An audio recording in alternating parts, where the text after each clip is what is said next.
Hi everybody and welcome back to SkeletonKeyGDS Plays the Collection. It's Heidi and Mike here, and today we're going to go ahead and unbox Horrified, one of the few cooperative games in our collection that I will willingly play. If you couldn't tell, I'm not a co-op fan. It has some pretty cool monsters in it, so let's get it opened up. So it is a 1 to 5 player game for ages 10 and up. Our 12-year-old does play this successfully, and she does enjoy it. Not one of her favorites, but she does enjoy it. All right, here is the Horrified rulebook. So very straightforward, very thematic. It's an incredibly thematic game. So you got all the different monsters and all their different explanations in here. The rulebook itself is roughly it's 15 pages long, and it does have a solo play option since it plays with one. This is the game board. It has your different locations here, like the church, the graveyard.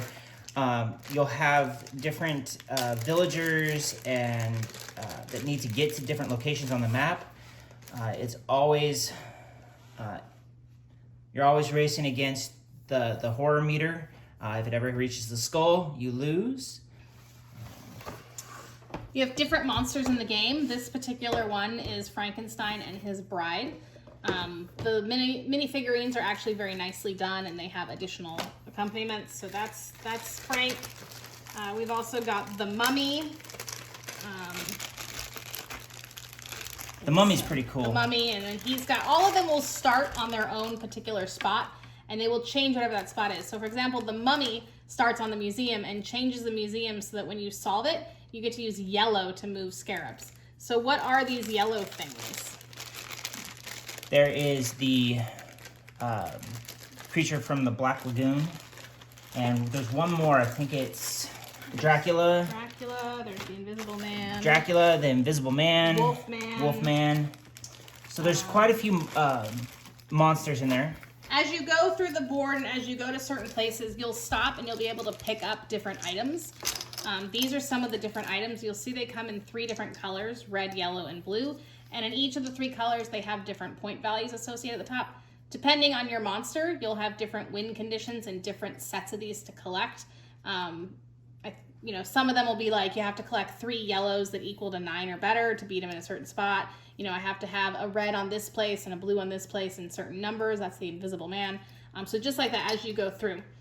One of my favorite things that is in this game is it has dice for when the monsters attack. And we love rolling these through a dice tower. Through a dice tower. Because then you can't blame luck. Additionally, these are the player cards. So this is how you choose who you are. They each have a different number of actions and a different starting location. Some of them will have special actions associated with them. And they're bright, they're colorful, they're nice, thick cardboard, not cardstock. So these are really nice and they stand up to a lot. These are the monster boards. This is essentially how you defeat your monster. You're going to try and defeat more than one monster during the game. Sometimes it's only 2. Sometimes for a harder game, you're going to do 4. These are probably the flimsiest item in the game. Yeah. It is a little disappointing. This is the setup. Cardstock. This on the back of every single one of these monsters, there's a setup for all the different monsters. But honestly, complaining about those is just being nitpicky, because that's literally the only thing here. And then you've got a couple different decks of cards. You have monster cards here in black.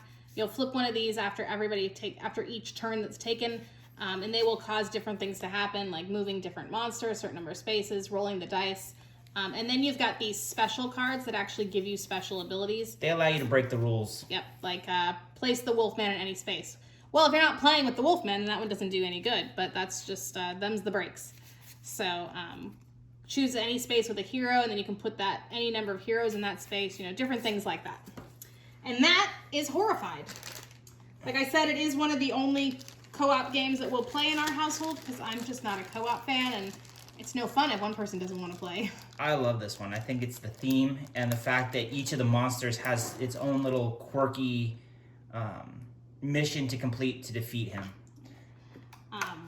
Stay tuned, and we will do another time lapse of Horrified. Thank you. Thank you.